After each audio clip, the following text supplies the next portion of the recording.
کم از کم آپ افراد، ہمارا قبیلہ اس بات سے بخوبی آگاہ ہے کہ جب کوئی بندہ جرت غیرت کے ساتھ معذوری کے باوجود بھی ویل چیئر پہ بیٹھ کے اپنے گھر سے نکلتا ہے تو وہ پوری طاقت و قوت کے نشے میں مست عالمی دنیا کی گردن کو مروڑ کر پھر فیض آباد کے پل پہ کہتا ہے بس انہیں جانا انہیں ضرورت نہیں ہے۔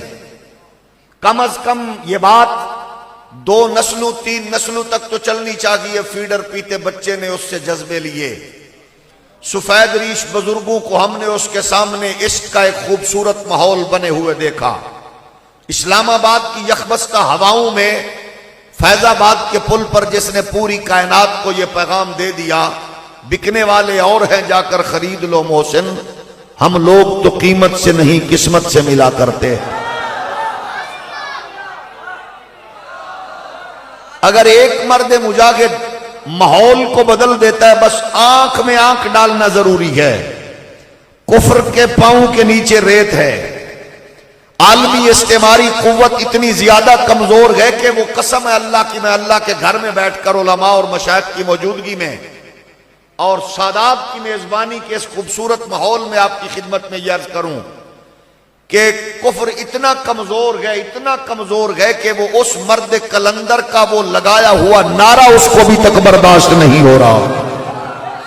مولوی کی طاقت، اس مولوی کو کیا پتا بیچارہ 2 رکعت کا امام ہے، مولوی کی اوقات ہی کیا ہے، اس کو کون جانتا ہے، اس کو کون سنتا ہے۔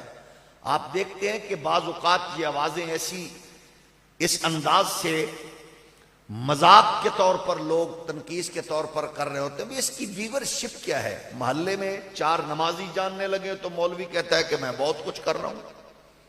ہمیں دیکھو نا بھائی، ہم چھوٹے چھوٹے کمروں میں 2 مرلے کے کمروں میں، بیکریوں کے اوپر، دکانوں کے اوپر چھوٹے چھوٹے کمروں میں بیٹھ کر ہم جب ایک بات کرتے ہیں تو اگلے دن تک اس کو دیکھنے والوں کی تعداد لاکھوں میں ہوتی ہے۔ ہمارے تو فالورز لاکھوں میں ہیں، ویورشپ لاکھوں میں ہے۔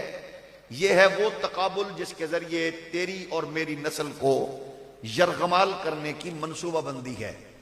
ہم کہتے یہ ہیں کہ ہمیں ان کے اس طوفان کو سامنے رکھتے ہوئے گھبرانا نہیں ہے۔